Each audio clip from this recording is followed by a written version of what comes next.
warahmatullahi wabarakatuh.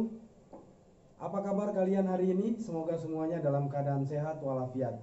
Dan tentu sekarang ini kalian dalam keadaan bersemangat tentunya. Nah, saya salah satu dosen pengampu pada mata kuliah ini bersama para sahabat saya. Ada Bapak Pendi Maradita, MM, dan Ibu Hartini, SCMM. Pada kesempatan ini, saya sebagai salah satu tim membuat video. Kebetulan mungkin video ini agak gelap karena pengambilan gambar dilakukan pada malam hari dan pencahayaannya barangkali kurang begitu bagus, tetapi mudah-mudahan tidak mengurangi semangat kita semua. Oke, saya akan teruskan. Judul pada pertemuan bab ketiga ini adalah mendiagnosis atau diagnosis untuk perubahan pada level individu, kemudian kelompok dan juga organisasi. Kita teruskan, apa yang dimaksud dengan diagnosis organisasi itu sendiri.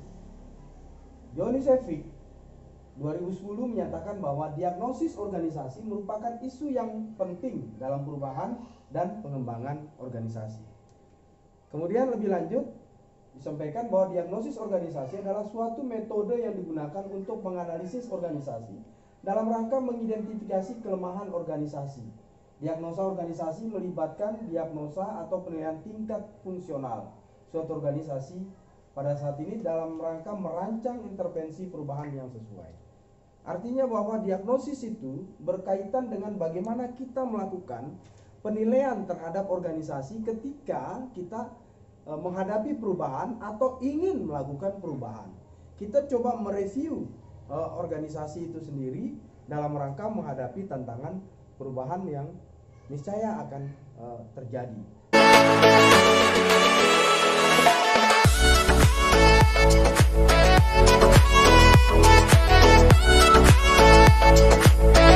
Diagnosa organisasi itu akan menjawab 3 pertanyaan penting. Yang pertama, mengapa organisasi harus berubah? Seperti kita mengambil contoh, ya, ada perusahaan sekelas Nokia yang dia menguasai pangsa pasar sejak munculnya handphone itu, ya. Nokia bertengger di tingkat tertinggi handphone. Tetapi karena gagal menangkap gejala perubahan, Nokia menjadi kolaps. Pertanyaannya, mengapa organisasi harus berubah?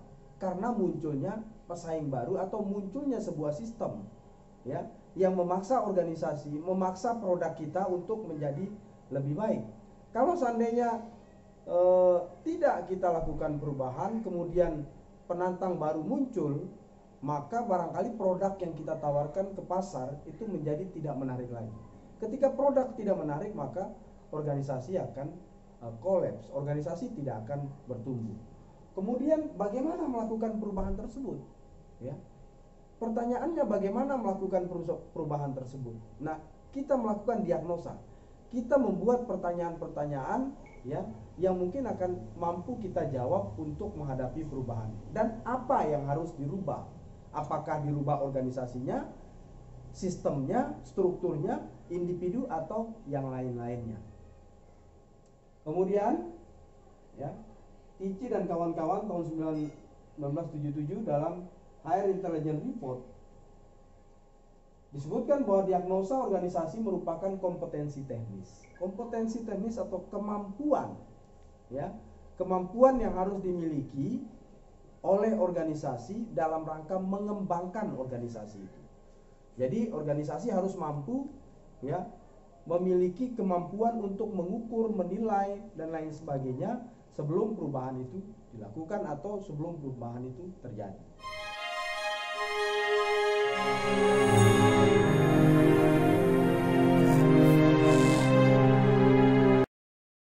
Manfaat diagnosis organisasi itu sendiri. Ada banyak manfaat tentunya. Ini saya mengutip beberapa saja yang menjadi manfaat daripada diagnosis organisasi.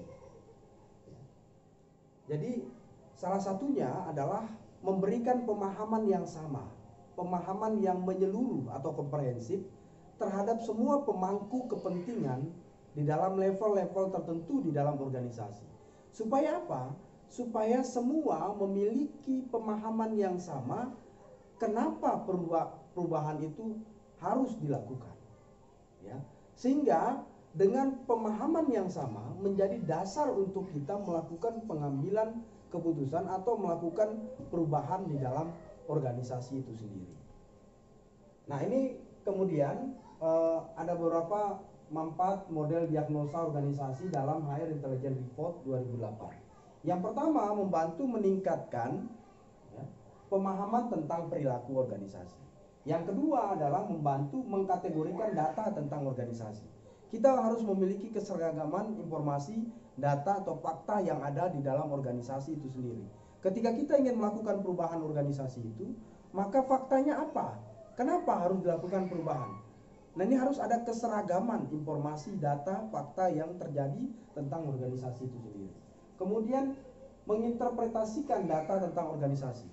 Kita harus bisa menjabarkan ya data-data yang ada tentang organisasi itu, apakah dia mengalami pelambatan terhadap pertumbuhan atau dia mengalami kesenjangan di dalam organisasi atau hal apa.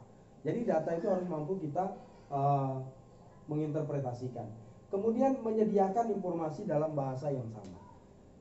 Informasi yang kita miliki harus kemudian memiliki pemahaman dan bahasa yang sama, pengetahuan yang sama ya dalam menerjemahkan apa yang sesungguhnya terjadi terhadap organisasi. Kalian masih tetap semangat ya.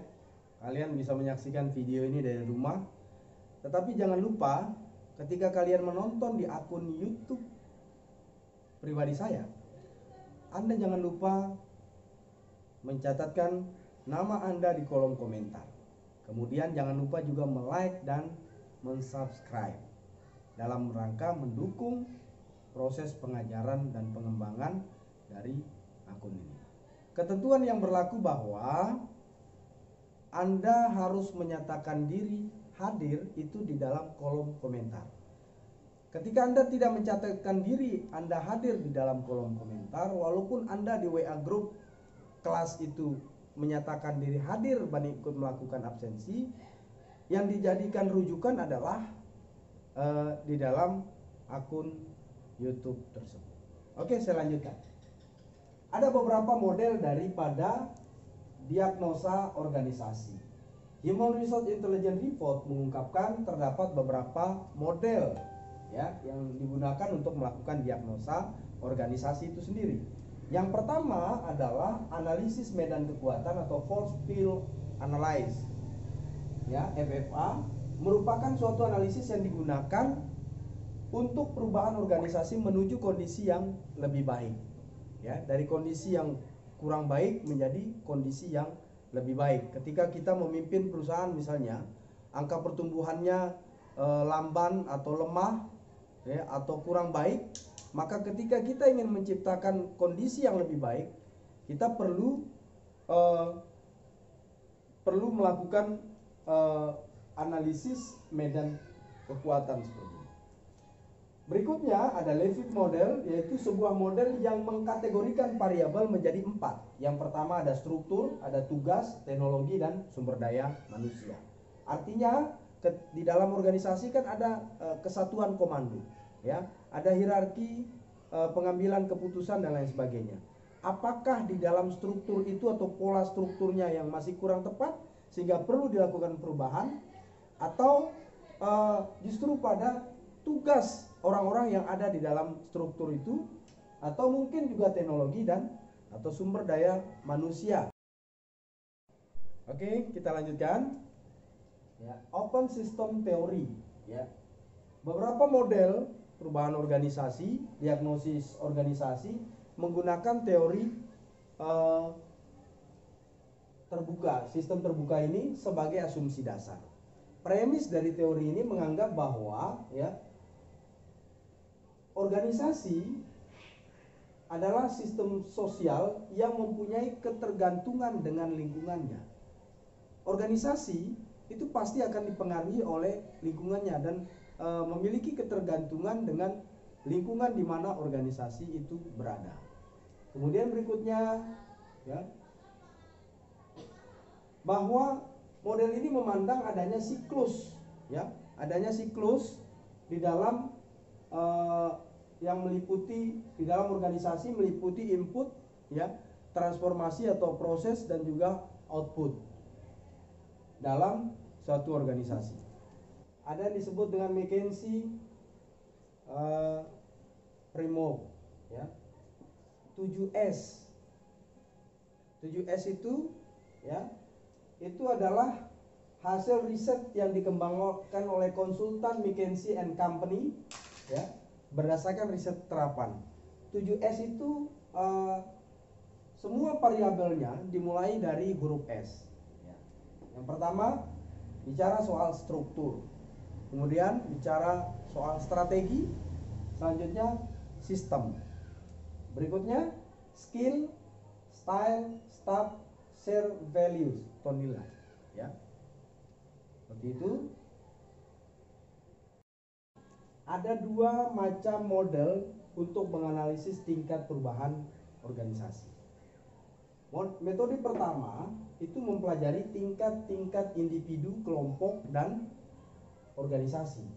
Sedangkan metode yang kedua mempelajari tingkat perubahan yang diperlukan pada kelompok yang dipengaruhi oleh perubahan itu sendiri. Nah, maksudnya bagaimana? Ya, pertama, ketika kita ingin mengacu kepada metode yang pertama, ya, maka yang akan dipelajari adalah bagaimana pengaruh perubahan itu terhadap individu atau terhadap kelompok yang ada di dalam organisasi itu atau terhadap organisasi itu sendiri. Kemudian yang kedua itu adalah bagaimana tingkat perubahan, kecil, sedang, atau menengah, atau besar. Kombinasi dari keduanya menghasilkan sebuah matrik hubungan-hubungan tersebut seperti gambar berikut ini. Kita lihat di sini, ya, contoh interaksi antara tingkat dan derajat perubahan. Tingkat tadi tingkat individu, tingkat kelompok, atau tingkat organisasi. Kemudian derajat perubahannya di sana ada kecil, menengah, besar.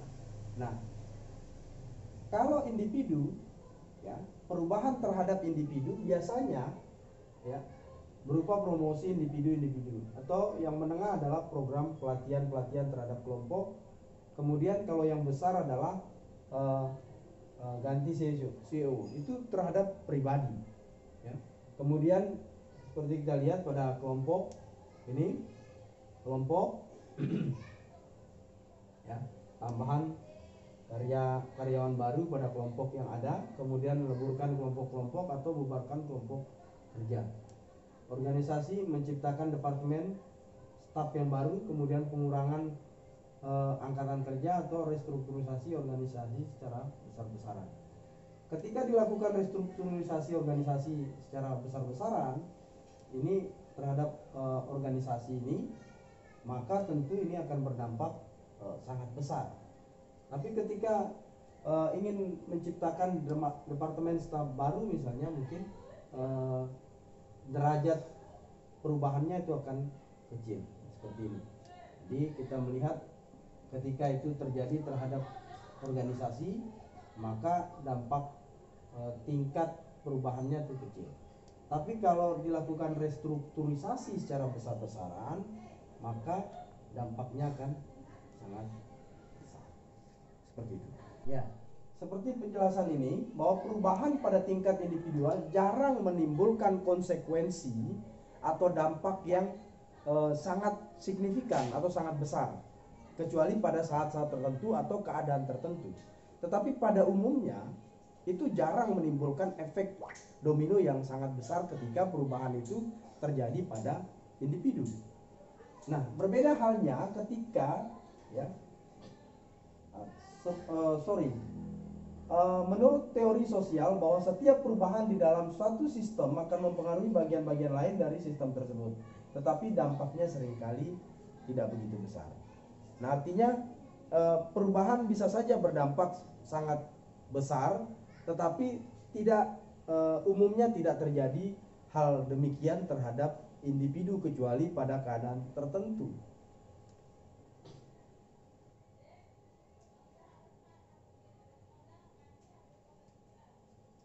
Nah, di sini dikatakan bahwa dampaknya terkadang bukan terhadap individu, tetapi justru terhadap lingkungannya atau di luar individu tersebut. Katakanlah misalnya ketika yang dirubah itu adalah orang yang sangat berpengaruh misalnya terhadap anggota kelompoknya, ya.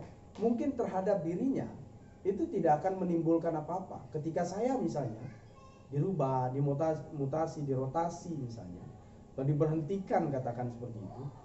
Ketika orang lain merasa terganggu dengan kehadiran dengan kebijakan tersebut, maka gejolak sosial akan timbul dari luar individu tersebut. Itu menunjukkan, sebagaimana teori sosial tadi, hal itu menunjukkan bahwa memang sebuah organisasi sangat tergantung dengan lingkungannya, sangat dipengaruhi juga oleh keadaan lingkungannya, termasuk individu tersebut bisa saja menimbulkan gejolak sosial, tetapi pada umumnya itu tidak terlalu besar, itu hanya pada situasi tertentu saja yang menyertainya. Baik, kemudian kita lihat ini, ya. Perubahan umumnya itu berdampak besar ketika dilakukan pada kelompok. Mengapa demikian? Karena pada umumnya satu kegiatan itu berbasis pada kelompok-kelompok. Nah, ketika dilakukan perubahan terhadap kelompok itu, bisa saja akan mengganggu sistem kerja, program atau proyek di dalam organisasi tersebut, sehingga keadaannya bisa menciptakan instabilitas di dalam organisasi. Dan perubahan di dalam kelompok itu cukup riskan, cukup membuat gejolak di dalam organisasi itu sendiri. Kenapa? Karena sekali lagi bahwa di dalam perusahaan itu pada umumnya berbasis pada kelompok. Kelompok yang dimaksud di situ ada departemen, ya, ada tim proyek misalnya, atau ada unit-unit fungsional di dalam organisasi tersebut. Ketika salah satu atau sistemnya dirubah, tentu akan berpengaruh nantinya terhadap tim atau terhadap kegiatan atau program kerja itu sendiri, ya. Mengingat pengaruhnya yang sangat besar, maka perubahan di dalam organisasi itu terhadap kelompok di dalam organisasi itu perlu dengan prinsip kehati-hatian dalam melakukan perubahan. Dan implikasi terhadap kelompok, karena dominasi kelompok itu ketika terjadi persoalan terhadap individu, perubahan terhadap individu, maka dominasi kelompok itu bisa digunakan untuk mempengaruhi individu ketika ingin melakukan gejolak-gejolak tersebut. Nah, jadi di poin keempat, Gray dan Starkey 1984 mengatakan, mengingat pengaruh besar yang ditimbulkan oleh kelompok-kelompok terhadap individu, maka implementasi perubahan secara efektif secara kelompok dapat mengatasi tantangan pada tingkat individu. Baik, adik-adik sekalian, tetap bersemangat ya. Mendengarkan penjelasan ini lagi sedikit, ya. Perubahan pada tingkat organisasi umumnya dinyatakan sebagai sebuah pengembangan organisasi. Karena apa? Tadi dikatakan di awal bahwa bisa saja terjadi sesuatu terhadap organisasi tersebut, sehingga diperlukan perubahan, ya, baik terhadap kelompok maupun terhadap organisasi.